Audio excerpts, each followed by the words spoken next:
Imagine giving everything you have to your job, showing up early, staying late, never complaining, only to lose it all in a single day. That's what happened to Daniel, a single father who was fired for something most people would call an act of love, bringing his little girl to work when he had no other choice. He thought that was the end of his story.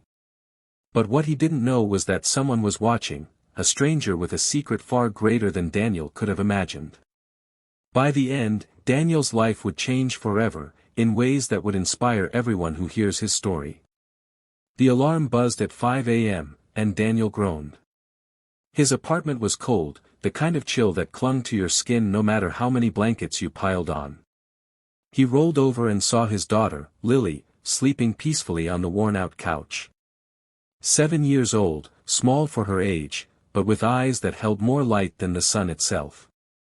Daniel kissed her forehead gently before getting up. He had to leave for work soon. His job at the factory wasn't glamorous, but it paid just enough for food and rent. Still, things had been getting harder. His babysitter, Mrs. Alvarez, had suddenly fallen sick and couldn't watch Lily anymore. That left Daniel with no one to take care of her. That morning, Lily stirred awake. "Daddy, are you leaving already?" she asked, her little voice groggy. "Yeah, sweetheart. But I don't want you staying here alone," Daniel said, brushing her hair back. He thought about the risks. The factory wasn't a place for a child. It was loud, dangerous, and filled with rules. But what was he supposed to do? Leave her home alone? He couldn't. So he made a decision, a desperate one. He packed Lily's small backpack with crayons and a sandwich, and together they left for the bus. Lily held his hand the whole way, never once complaining. At the factory, Daniel whispered to her, "Stay in the corner, okay? Just color and eat your sandwich. Daddy will finish quickly." Lily nodded, her trust in him absolute. For the first few hours, things went fine. Daniel kept glancing over at her, his heart both heavy and proud. She was so patient. But then, during lunch break, one of the supervisors spotted her. "What's this, Daniel?" the man barked, pointing at Lily. "My daughter, sir. I had no one to watch her today," Daniel stammered, his throat tightening. The supervisor's face twisted with anger. "You know the rules. This is a liability. You're putting her at risk. Pack up your things. You're done here." The words cut deeper than any blade. "Fired." Just like that. Daniel tried to explain, begged for understanding, but the decision was final. He walked out of the factory holding Lily's hand, his chest aching with shame. Lily looked up at him, her voice trembling. "Daddy, did I do something wrong?" Daniel forced a smile through his tears. "No, baby. You did nothing wrong. Daddy just has to figure something out." As they walked home. Under the setting sun, Daniel felt the weight of the world pressing down on him. Rent was due in a week. The fridge was nearly empty. He had no savings. And now, no job. But little did he know, someone had been watching from afar. Someone who saw not just a desperate man, but a father willing to sacrifice everything for his daughter. 2 days later, Daniel stood in line at the local food pantry, trying to swallow his pride. Lily clung to his arm, asking when they would have pizza again. He promised her soon, though he knew he had no way to keep that promise. That's when a stranger approached him. A man in his 40s, dressed in simple clothes, jeans and a plain jacket, but with an aura of quiet confidence. His name was Andrew. "I saw what happened at the factory," Andrew said gently. "I was there on business that day.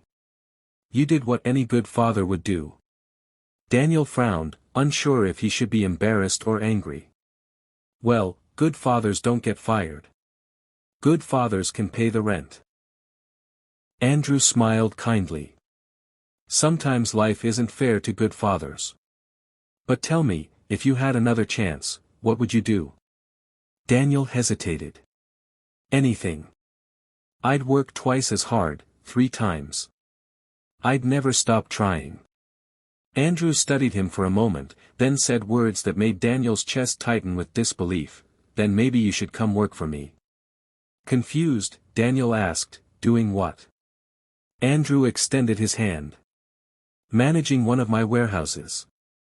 You'll get fair pay, benefits, and time to be with your daughter.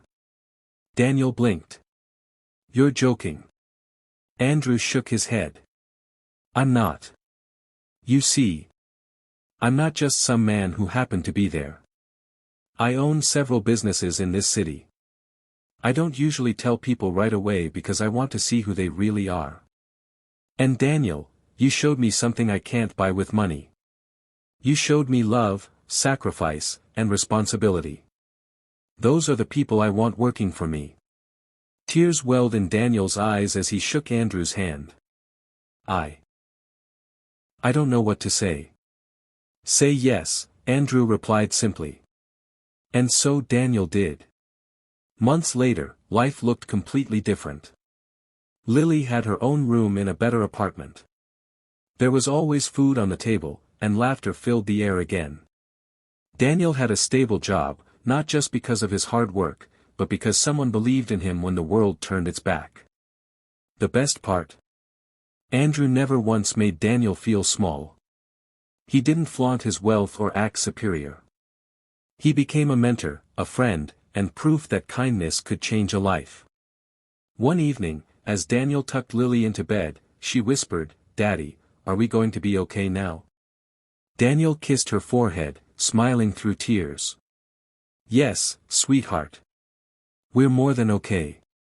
We're blessed. And that night, Daniel realized something powerful. Sometimes the lowest moments in life are just the beginning of a story we can't yet see. And sometimes, just sometimes, a secret millionaire is waiting in the shadows, not to show off wealth, but to change a life with compassion. This story reminds us that love and sacrifice never go unnoticed. Even when the world pushes us down, hope has a way of finding us, sometimes through the most unexpected people.